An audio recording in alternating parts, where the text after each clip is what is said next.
Now it's time to introduce our speaker, Kimberley Manning. We're really glad that she's here.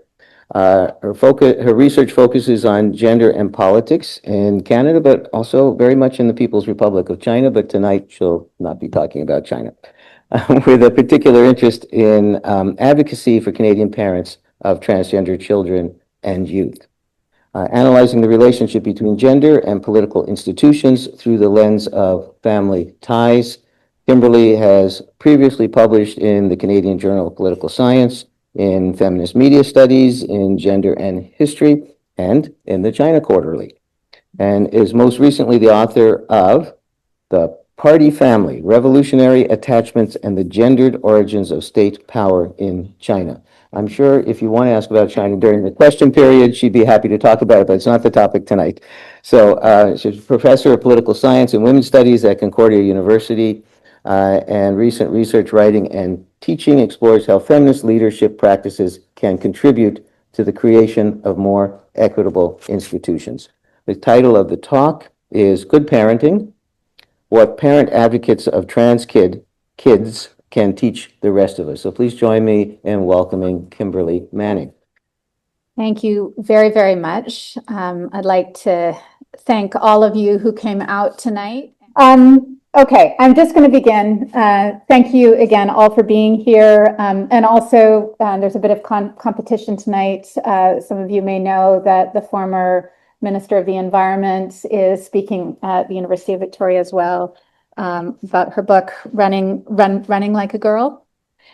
I want to thank Aaron DeVore, Jay, and Zach for all of your work in preparing this talk tonight. I'd actually also like to thank the University of Victoria Departments of Gender Studies and Political Science.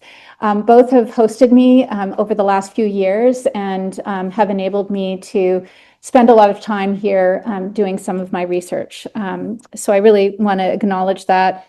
And of course, I want to thank the parents, some of whom may be online tonight, who participated in this research and that I'm going to be talking about this evening and sharing some of their some of the things we're learning from them right now.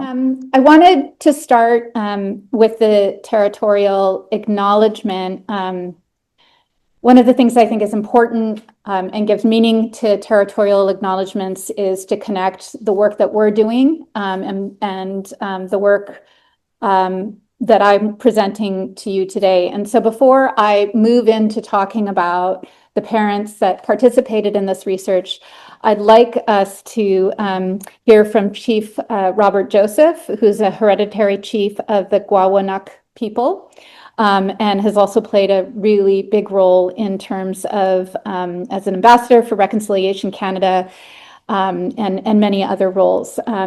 It's a short clip, it's about 3 minutes, with respect to the fact that trans and non-binary people have always existed, and to really acknowledge and center in the work the role that colonization has played in reducing so much of our society to a binary system. And so I wanted to start there. We know that two-spirit people have always been a part of our circle, identifying their gift to the community as young people and taking their rightful place among us. Across our many nations and since time immemorial, our two-spirit relatives have been valued for their unique gifts and responsibilities, and for upholding the well-being of our communities. Our role as adults is to protect the place of two-spirit and transgender youth. We are in a time of revival. They have always been here. To dismiss this is to dismiss them. I'm going to return to these pieces as I move through the presentation, because it's a really critical starting point when thinking about the kinds of advocacy that's underway and relocating the histories much earlier than some of the collective wisdom that we see shared in the media, et cetera, that this is a new phenomenon. It's not a new phenomenon. In fact, the imposition of Western colonialism has done much to erase these previous histories, but they're not erased, and there is a resilience and a resurgence which is currently underway. And listening to elders, I think, is the first place that we need to start. Okay, so today I'm going to work you through this sort of three-point plan of sharing with you a little bit about who we are as a research team, a little bit of situating us within the literature, and why parents and community members are important in terms of the well-being of trans and non-binary young people. I'll speak briefly about the political context, which I think probably, as many of you in the room know, is pretty critical at the moment. I'll move into the methodology and our team process, and then I'll talk a little bit about how we're situating some of the findings. We've got, with 64 parents interviewed, we have a lot of material, and so we're beginning to work through a number of dimensions of the research. I did also want to say, though, that I have built the slides in such a way and will be posting them to the Transgender archives so that you can have a link to the slides, because I intentionally, most of the slides have links to both further research sources as well as links to organizations at the end. Here, I'm just sharing with you who are some of the folks, funding sources and partners in terms of the development of the research. And I'd like to give a shout out to CBRC, Momentum, Gender Creative Kids, and Planned Parenthood, Regina in particular, for partnering with us as we've been undertaking this research. I just wanted to introduce you to the team. This is not my research. This is a collective project, and some of the folks that have been involved include, and very prominently, are Jay Wallace Skelton, who's at the University of Regina. It's the first slide. Julie Temple, who's at Memorial. Manvi Aurora at Concordia University. Hilary Chabaya at Stellenbosch in South Africa. Annie Pullen-Saint-Fasson at the University of Montreal. And Francesco McAllister Caruso. So this is an international team with both trans and cis members. Some of us are parents. Some of us are parents of trans and non-binary kids. The work is multidisciplinary and includes the fields of social work, education, political science, and sociology. The project emerged out of a pre-existing team grant that was disrupted during the pandemic, in no small part because some of the academics working on the grant are also parents of trans and non-binary young people. And in fact, the pandemic and the impact of the pandemic was one of the pieces that we really wanted to explore in our work. That original team, and Erin was actually a collaborator on that earlier project, resulted in a number of published work, variously collaborative autoethnographic work, social action research, particularly in Quebec, and a media study.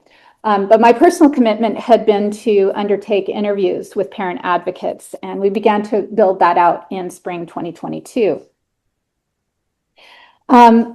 And the work, I might add, took on a particular intensity just as we began the interviewing in summer 2023, when several provinces introduced legislation, and I will come back to that in a moment. One piece of the larger book we are planning is responding to the political moment and developing resources for parents based on their lived experience. Building on this analysis to stake out demands of the work that is remaining to do. And we're looking at, if possible, drafting out the first draft of the book within the next 9 months or so. This is a plural audience with many different folks coming to this, both online and in the room. And so I just wanted to sort of make some general remarks with respect to who are trans kids and who are parent advocates? What do we mean when we say, when we're using this term? And I wanted to start here with just noting that a transgender child is a child who doesn't identify with the sex that they were assigned at birth. We use many different terms in our research, including gender creative and gender diverse. Other folks use gender expansive or gender independent. And we also include non-binary young people to refer to people whose gender sits outside, between, or beyond the categories of man and a woman. But again, I want to emphasize that this is not a new phenomenon and that trans kids have always existed. So I just want to again underline with the note that children are people, that children have fundamental rights, and that children are relational beings. And I'm going to come back to that again. We are not taking a rights-based approach to our work, and I'm going to talk a little bit about why that is directly. I mean, in the sense of what is the contribution here emerging out of this research. Yes, rights are pivotal, but they're not enough in and of themselves, and there's a lot more of work that's happening that parents are doing and that young people are doing vis-a-vis building out this area. So who are parent advocates? They are caregivers who affirm the gender identity and gender expression of their child or children. Affirmation requires both acknowledging and disrupting cisnormativity and transnormativity. And what do I mean by that? Disrupting cisnormativity, disrupting the idea that the world is organized around two genders, men and women. Disrupting transnormativity can mean disrupting the idea that to be transgender is to be a particular thing. It might, you start a transition, you end a transition. You move from one gender to another gender. These are all ideas about sort of stereotypes, if you will, or ideas about what it means to be trans. And in fact, affirmation requires being open to many different possibilities of what it might mean to be trans or non-binary. And we would like to suggest that in order to ensure that a child's gender is affirmed by others, caregivers often affirming caregivers engage in various forms of advocacy, and that takes place both inside the home and outside. In the project, we actually came up with a definition of advocacy, which was quite broad, though interestingly, did not include the home in that original framework, but it's all over the place. It's all over the interviews that the advocacy is as much taking place in the home as it is outside. And by that, I mean with other family members frequently, but also with folks who are other parents that might be visiting, other kinds of social workers if they're in the home, et cetera. There's all kinds of advocacy that's taking place. But we did want to offer a broad spectrum. So it's not just meaning like going to a rally or going to the legislature or writing a letter. It's meeting with a healthcare provider and saying, this is what my kid needs. Or it's, going to the dentist and being clear with the dentist in advance of their child coming that this is their name and this is their gender marker. And we expect you to respect this when my child comes in the door. So it takes place in multiple ways. And we also wanted to keep in mind that for some parents, gender advocacy may not be their primary form of advocacy, that struggles for racial justice, for example, or for secure housing might actually be the priority. And so particularly for folks who are racialized themselves or who are living different experiences of discrimination or marginalization, that their struggles they might locate in other locations. So why does affirmation matter? I'm pulling the statistic and specifically a statistic around supportive relationships shows that gender diverse youth have more positive health and well-being and lower odds of experiencing health risks. And this study, it came out in 2024 out of UBC, the well-being gap, that trans girls with the highest level of family connectedness had 97% lower odds of suicidal thoughts. Now, I bring that in because in part, there's been a lot of pushback, right? And certainly with some of the politics that we're seeing in Alberta as elsewhere, there's a lot of movement around protecting majority kids from affirmation healthcare that is meant for, in this case, for trans young people. But the research is clear. And in fact, there was just a piece published yesterday in the Journal of Pediatrics, the most extensive published research to date, which shows that that there's a drop in suicidality by nearly 70% for young people who go on hormone therapy. So this is a really, really significant and important finding, but it only corroborates what we already know out of a dozen previous studies, right? But again, it's just increasing evidence of the importance. But gender affirming care and advocacy can all make a difference in building resilient futures as well. There's a lot more talk in recent years about experiences of gender euphoria and joy and what it means to be celebrating who we are and who young people are in the fullness of their being. And we wanted to hear from the parents who were supporting their kids already. And we didn't want to sort of open this up to parents who were in the middle of struggling. How do we support our kids? We wanted to hear from the parents who were already supporting their young people as a way to improve what we do.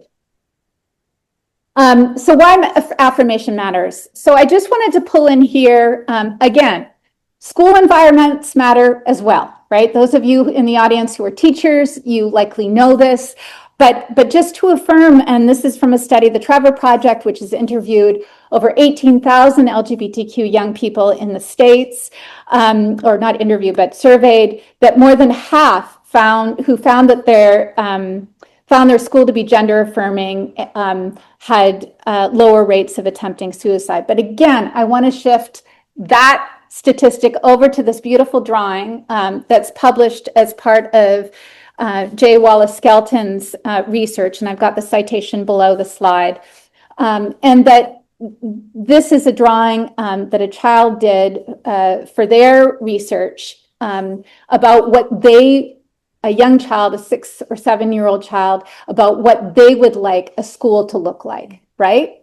And so you can see here a quiet fort and places for food. And, there's not necessarily a lot here around gender, but it's like, how do we build out inclusive, welcoming spaces? And this is what this child drew for Jay in their research.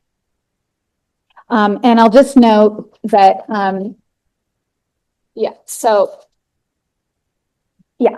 and that's a piece that Jay published in the Teachers College Record in 2022. Affirmation matters in community as well. And again, you see this kind of protective effect when you have supportive communities around young people. And that's especially the case when we're looking at the current political context. And this is a photo, by the way, coming from Newfoundland, from some of the activities that one of our team members was engaged in Newfoundland. Okay, so let's just take a quick moment. Again, those of you who are active in communities know this already, but for the general audience, I wanted to bring this here because I think it's really critical. This is a map that has been designed by somebody originally from Montreal, somebody I know well, Celeste Trianon, and she gave me permission to share this slide with you this evening. It's online as well, and I've got the links below the slide as well. Celeste has been doing this mapping risks across Canada for the last couple of years. And I think it's very useful for understanding which parts of the country are posing the most risk for anti-trans legislation. We had, but I want to back us up a little bit. You know, I was speaking with a young person in 2022, and they were saying to me, you know, we're asking about what was going on in the United States at that time. We're seeing increasing anti-trans legislation ramping up. And I said, oh, you know, don't worry, that's never going to happen in Canada, right? We had just published or just passed the anti-conversion law in fall of 2021. And I was like, riding high, we're okay, we're going to be okay. And no, you know, 12 months later, that young person was coming back to me and saying, what is going on, right? What is happening? And I mark summer of 2023 with the end of June, and there was actually an attack in a Waterloo classroom, in a gender studies classroom. And that, you know, that for me, I was already working on an op-ed at that moment when I got the news about that attack. Because I was aware of what was happening in New Brunswick was originally introducing anti-trans legislation, which would have been outing young people to their parents without their permission. And I and my co-writer, it was Celeste as well. We were working together on that op-ed, and then that attack happened. And it was like the very thing that I was worried about, which is that this is putting vulnerable people into positions of greater vulnerability. We had the introduction in Saskatchewan and Alberta as well of anti-trans laws, and we had the Million March for Children, which took place in September. And I want to emphasize here, you know, that Million March for Children really originated.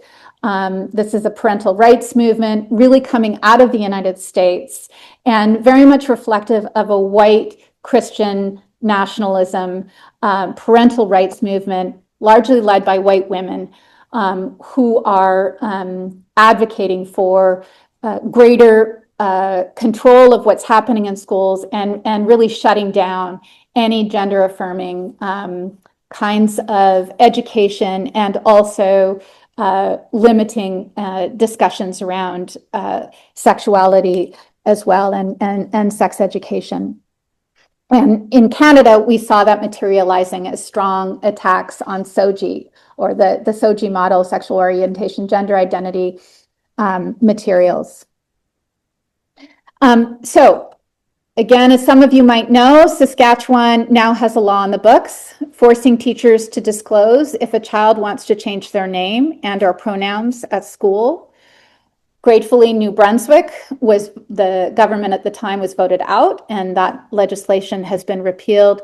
But in Alberta, as you also know, things got a lot worse last week when Alberta followed Saskatchewan's lead and invoked the notwithstanding clause to ram through 3 very, very, very harmful laws. And so Alberta here is a strong deep red for a reason. And this map was done in the summer. Celeste was already anticipating that the Alberta government might enforce the notwithstanding clause. And this means not only impacting how education can be delivered, but it's also banning puberty blockers and hormone therapy for youth under the age of 16. One of my greatest fears when there was an election here in BC was that if the Conservative Party had gotten into power, the same thing would have happened here in BC.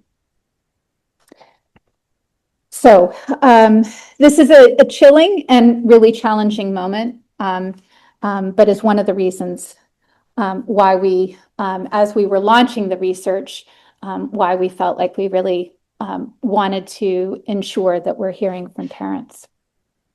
Okay, so these are the, just want to talk a little bit about the kind of research that we did. So we, after receiving ethical approval, we recruited largely through social media, through parents groups, of which there are several across the country now. And we ended up recruiting 64 participants. We have nobody in the north. We were asked about that yesterday. Unfortunately, nobody responded from the north.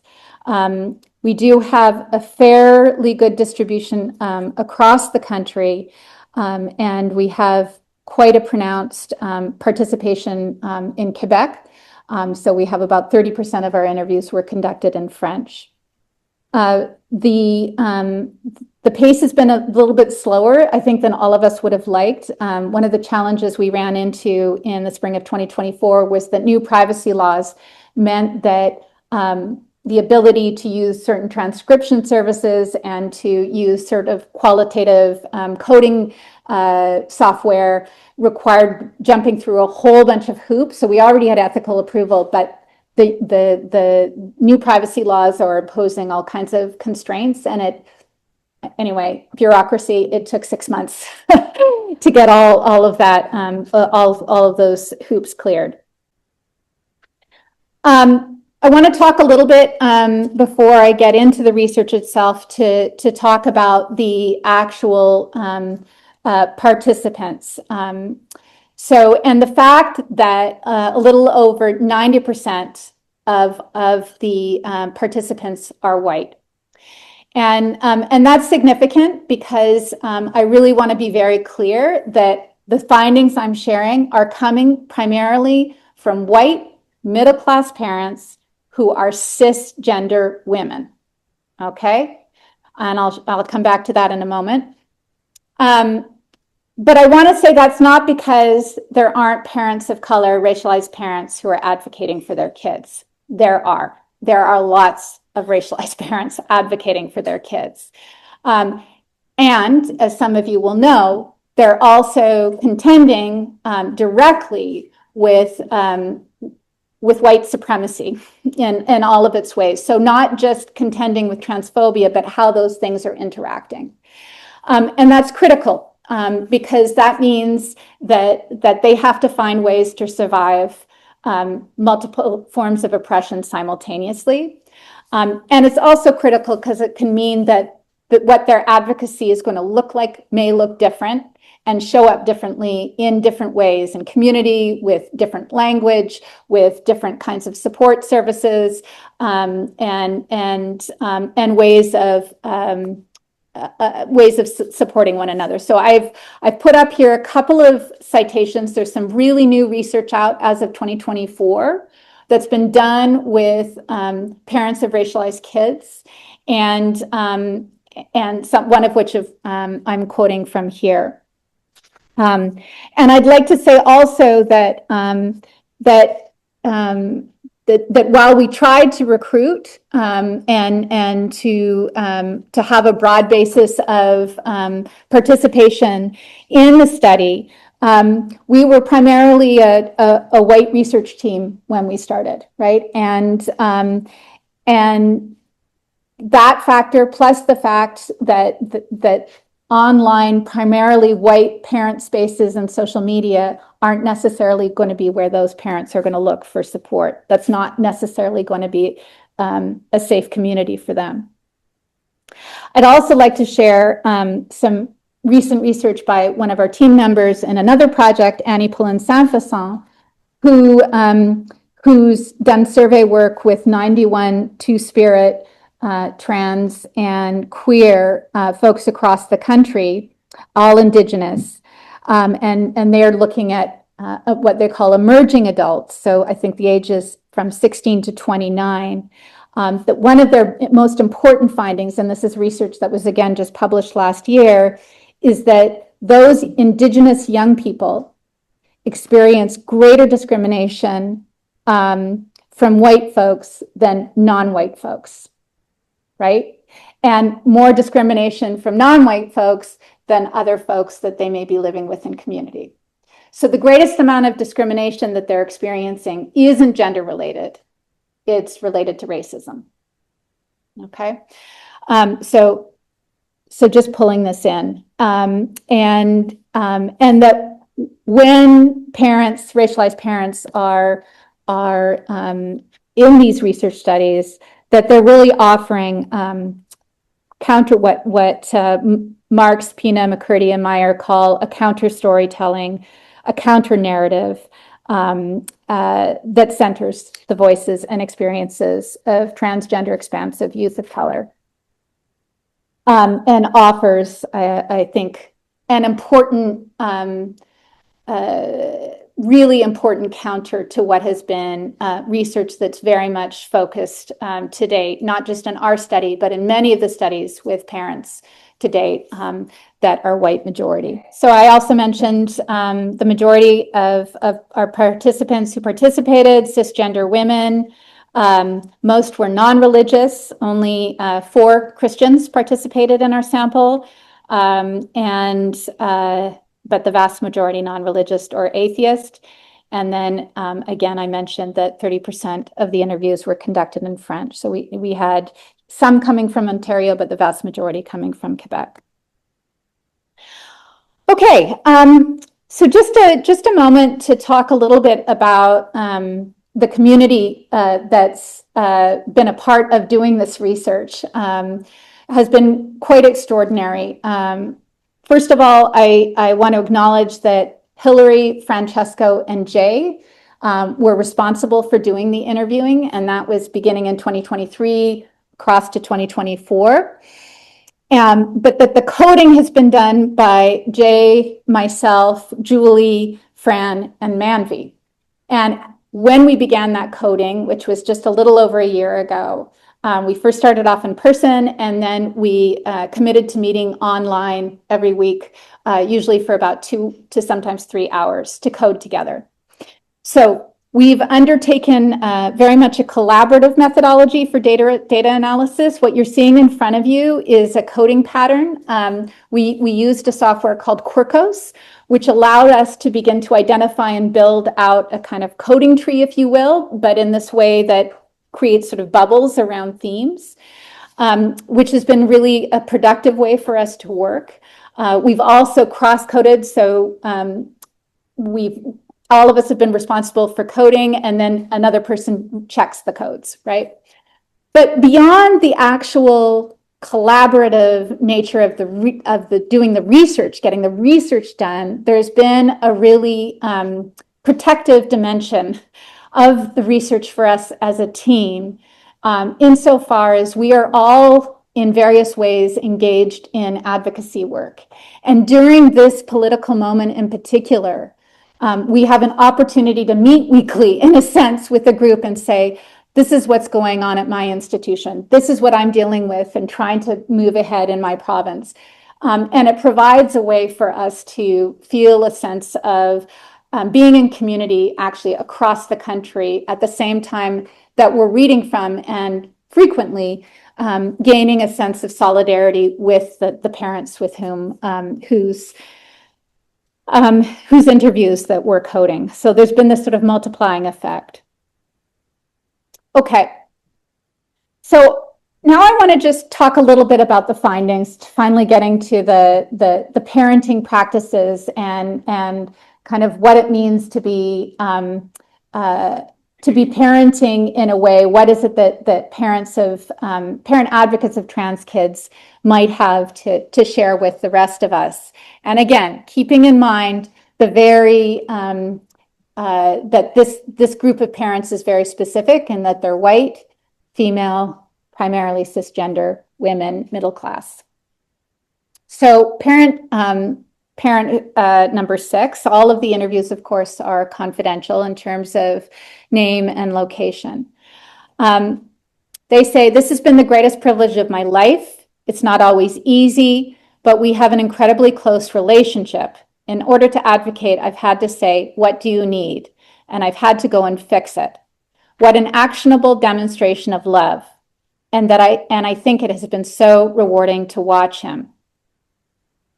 You can read the full quote if you want, but I just want to point out, there are comments here. I feel like I'm the luckiest parent alive. And again, supporting this kid has been the greatest privilege of my life. And what I especially want to emphasize, it's changed my life. It really has. It has made me 100 times better than I was earlier in my life. So that's interesting from a couple of angles that I want to kind of engage with you around. One is from the perspective of cultural humility. There was a piece that was published about 6 weeks ago that presents this concept of gender affirming cultural humility by these scholars Hayden, Roots, Dalton, and Gallupo, who actually offer a way of working in therapy with reluctant parents. And they're advocating for therapists to actually approach it as a kind of cross-cultural form of engagement. One of the things that they emphasize here is not only to imagine the world of a transgender, diverse young person and build connection, attune connection with them, but to engage in lifelong learning about transgender, diverse people, culture, and their histories. So there's this piece here very much is resonating with what we were finding among parents who were already advocating for their kids. These are some of the pieces that we were seeing reflected over and over in the interviews. Not all, but by far, absolutely the majority. But it also resonates with this new research that's come out in the last 5 years on different ways of conceptualizing what it means to live a good life. And we found this interesting from the perspective of how it expands what we can think of in terms of not only happiness and meaning as what is important in terms of aspiring to in one's life, but also what it means to expose oneself to different ideas, to different people, to new ways of thinking, and interestingly, to be able to sit potentially with discomfort. And that in itself can be a way of measuring and think about how some people see what it means to live a good life. And over again, so other research on parent advocates has suggested that they can find joy. We're seeing a bit of that in that previous quote, and meaning. But this idea that curiosity, openness to difference, opening to perspective change, this idea of lifelong learning is itself appearing over and over in the interviews. Whether the parents started out before their parenting, before they realized they're parenting a transgender, gender diverse child, or whether it's encouraged in part as a result of this. I think there's evidence of both. But nonetheless, it's an interesting, it's a very interesting outcome. And so I want to share with you a few that many of the interviews encompass what is often referred to as hedonic or joyful expressions, eudaimonic meaning, but then there's also these elements of complexity. And I just want to share a few quotes that I think are suggestive of this variety, curiosity, and humility and resilience. And again, I'll just read out the bolded parts. So this is a parent thinking about their understanding of non-binary and how it grew. And she says, because our understanding was pretty rudimentary. So I think that's been one of the biggest things. It's understanding that there is no one way to be non-binary or even trans, that it isn't all about surgery and medication. It's a social construct, gender. And so that kind of blew my mind. So, you get this like, okay, wow. and then the child says, there are three things, Mom. There's sexual orientation, there's gender identity, and there's gender expression, and they're not the same things. So that was kind of like, okay, now I have to go read about that, right? And so that again, that commitment or that movement to lifelong learning. Participant 36, the best parts of being an advocate have just been seeing this whole possibility exists in a joyful way, whether I understand it or not. So it has helped me on a little bit of a personal journey of understanding that just because I don't understand something doesn't make it sinister. I feel like I'm a better person for our experiences. The thing that's quite striking here, though, is that it's not just gender that parents are talking about in terms of the way in which their affirmation of their child, their advocacy work is changing them. It's not just with respect to their understanding of gender, it's with respect to their understanding of the world. And that they feel like they are interacting with the world, understanding the world in new ways. So in this parent in particular, it makes me feel more free as a human being. It's also made me recognize where I need to challenge within myself if I have internalized discriminatory beliefs or understandings or limitations. It just gets more and more complex. And here, new ways of understanding the world. This is a parent talking about privilege again, and their own privilege of growing up in a small city in the prairies where most people were white and straight. And so, for example, we do an Aboriginal awareness training. A lot of those things, that was the first time I ever heard of them and was shocked I had never heard of them before. And then talks a little bit more about Canadian history. And then, so I think the critical piece is you have to be open to new information. You have to recognize that some of it will be difficult. And sometimes you will feel angry, but that you need to be welcoming that new information because it is reality. And again, this, we're just showing you a few examples, but this is something that emerged over and over in these interviews. And at the same time, the challenges are incredibly real. And this parent is talking in particular about those challenges. I was just completely ignorant to the struggle, and they're talking about what's happened over the last year. So this is, again, 2023. And so there's kind of that new awareness, and I'm shocked and horrified by what gender diverse people are having to go through. It's really awful. And there's sort of an urgency that is then coming out of what's taking place. And again, the particularly in response to the bills. And then finally, participant 28, they say, I can't really speak to what it's been like before. Oh, sorry. Oh, and again, it's not moving. Oh, here we go. Sorry, I got it. But also beauty and complexity. Yes, I think a certain amount of appreciation for the privilege that I have, and really I'm cautious saying this because I don't want to. I'm not trying to center the parent. The child is the most important.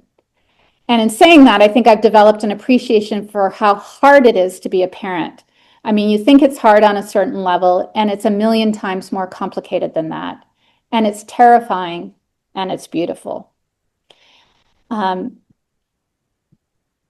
So I introduce this to you in some ways because I think we see here what it means to offer a way of thinking about parent advocates, some of whom, especially since the last, 2021, 2022, have become increasingly under fire. This is particularly the case in the States, but also in provinces, Alberta, Saskatchewan, and even Quebec, where my home institution is. We're seeing a lot of questioning right now that's been taking place.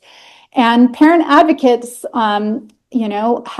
are being presented as potentially misguided, as a well-meaning characterization, if not outright abusive, by affirming their child, right? And what we want to offer instead is an alternative way of thinking about parenting and advocacy that's underway, and an appreciation in particular for the kinds of work that they're engaging with, an appreciation for the fact that complexity and embracing complexity can be a major source of growth, right? And that the relationship between parent and child isn't one in which the parent is simply there to teach the child and to be the the fount of wisdom as to what the child should or should not do in order to grow up to live a good life. That this is a relationship, and that both parent and child, no matter the age, are growing together, and that it's coming into those states and being able to sit in that state of discomfort is an essential part of that growth. And so what we're kind of starting off with as we begin work on writing the book is this concept of psychological richness is one way to think through, and really emphasizing relationship over rights. And before I turn it over for questions, I just wanted to say that, we are in a moment, as already noted, where there's a lot of there's a lot of challenges underway, Alberta and Saskatchewan in particular. I want to give a shout out to Skipping Stone. Alberta parents spoke a lot about the incredible work that Skipping Stone is doing, but they need help because the legislation that they're trying to counter is hugely expensive. And so anybody who's interested, they do have a donation page. But we're in BC. I wanted to give out a shout out to the great organizations that are active here in Victoria, including Gender Spectacular Families and others, Transcare BC, Community in Vancouver. There's some really, really great work happening in the province. And then finally, I also wanted to include some resources, services, and organization in Saskatchewan. Jay Wallace-Skelton is on the ground there at the University of Regina and doing a lot of work with a lot of different organizations. The population is much more scattered. There are more organizations, but there are a number of folks who are, and UR Pride in particular is working on trying to beat back the legislation that's currently in place, and they too need support in this current moment. So with that, I'm going to conclude. I welcome your comments and questions. Thank you very much.